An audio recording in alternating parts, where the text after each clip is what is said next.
Cougar fans, use this radio station tomorrow morning for important news updates. Listen to Utah's most important radio station tomorrow morning from 5 to 9 on KSL News Radio. Good stuff from Dallin Hall. And if you missed that interview with a BYU point guard who had a season-high performance against Kansas State, we'll get that up on the podcast feed. This game against Kansas tomorrow has the makings to be a good one. I do appreciate, Mitch, that Kansas remained ranked even after losing on the road at Utah. They're still a top 25 team. And Kevin Young, one of the reasons he came to BYU was to play in matchups like this. That's such a good point. And I honestly thought that Kansas was going to just fall completely out of the poll because they don't look good. I mean, we're talking about brand, and we're giving a lot of respect to the Kansas brand, but that's not showing up on this team. You know, this Kansas team is 3-4 in their last 7, 5-5 in their last 10. And, you know, I think what's even crazier, Matt, is that Kansas, I don't think anyone fears them. Utah did not play good, and they still had a wire-to-wire win over Kansas. And I just think to myself, 5 years ago when Mark Pope and that year one under Pope where they played Kansas and Maui, BYU had a really good squad, and BYU still lost by double figures to Kansas. And the only thing that you could say that's changed the most in those 5 years is NIL and portal movement.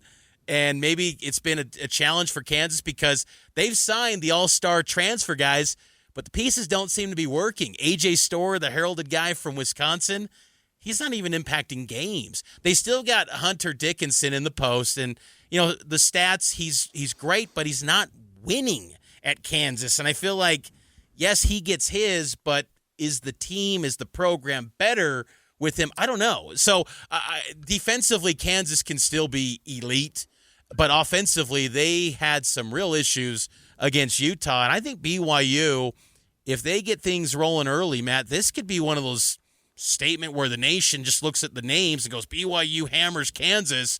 That could be a real big statement for BYU nationally if they could get it done. Kansas is bad on the road, Mitch. They're 3-6 on the road. They haven't won a road game since January 22nd down at TCU. So, and to your point offensively, they've had some real duds in conference play as well, where you look at their scoring and it's like, even in some wins, on the road at Cincinnati, 54 points. On the road at Arizona State, 74. And a loss on the road at Iowa State, 57. Like this team put up 90 or 86 in a loss to Houston, but that was in double OT. So offensively, they're not great. BYU is playing a lot better defensively, and I feel like this could echo the Kansas State game where the energy is so high, and if Kansas does not meet the energy of the moment, there could be an early timeout from Bill Self, and before you know it, it's 14-4, and they're already in a hole. I think we also can't underrate, too, Kansas has always been the school in the Big 12 where that's the intimidating place to play. And there's other good venues in the conference to play, but I do believe that BYU is easily a top 3 atmosphere in this conference. Yes. Kansas does not face this very often. Even some of the better programs in this conference, I don't think have fantastic home court advantages. To Kansas, though, they're different in the sense that they get a sellout everywhere they go. You know, they get the special uniform night. Usually teams storm the court on Kansas. Now that's getting to the point where not even Utah is storming the court after beating Kansas. That's probably the most biggest indictment of where Kansas is at, is that Utah didn't storm the court. But even though they were the marquee attraction, you go on the road at Baylor, and even at Baylor's fever pitch height, I would never consider that a top 10 difficult place to play. Agreed. This is a different level that I don't think Kansas has experienced, and if they don't come correct, the place is going to be hopping. I think BYU fans will be getting there early. To your point, it's a sellout, and people will be on their feet. The Rock's going to be blasting, and if they don't get ready, they could be down quick.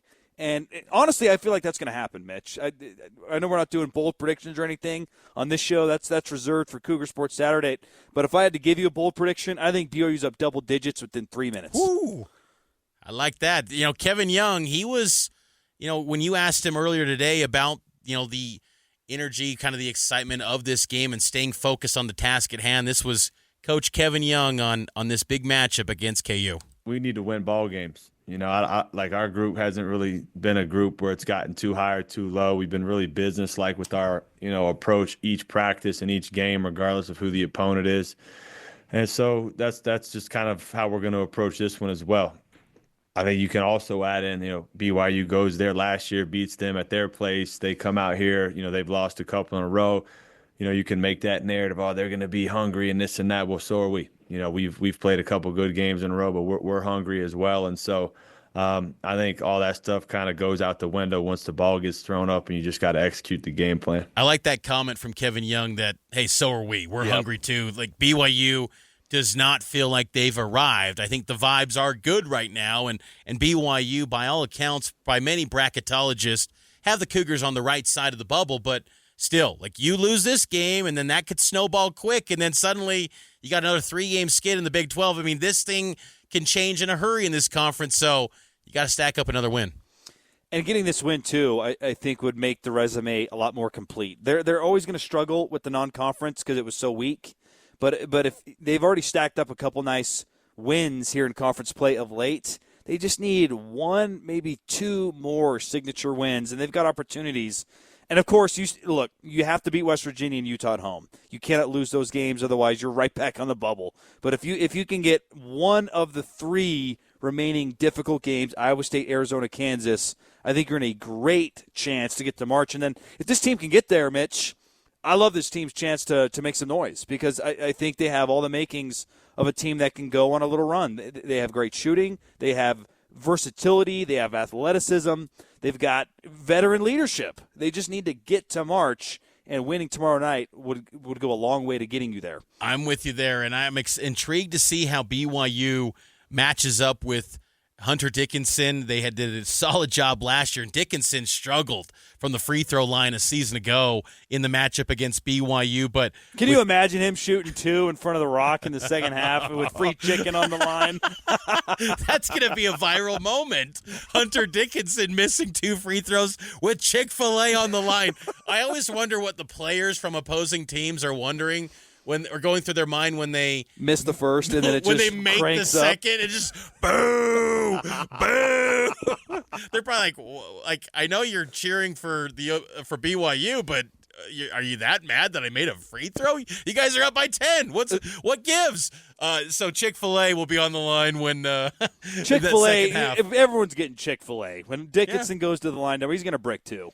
I feel confident that tomorrow's a Chick-fil-A kind of night. But I'm excited to see how Keba Keita, Foose, Traore, and Mihailo Boskovic. BYU's got three guys to throw at him in the front court, and I would say too, Dickinson's really good, but they've got a stud and a freshman, Flory Badunga, who's probably the better NBA prospect. He definitely is the better NBA prospect.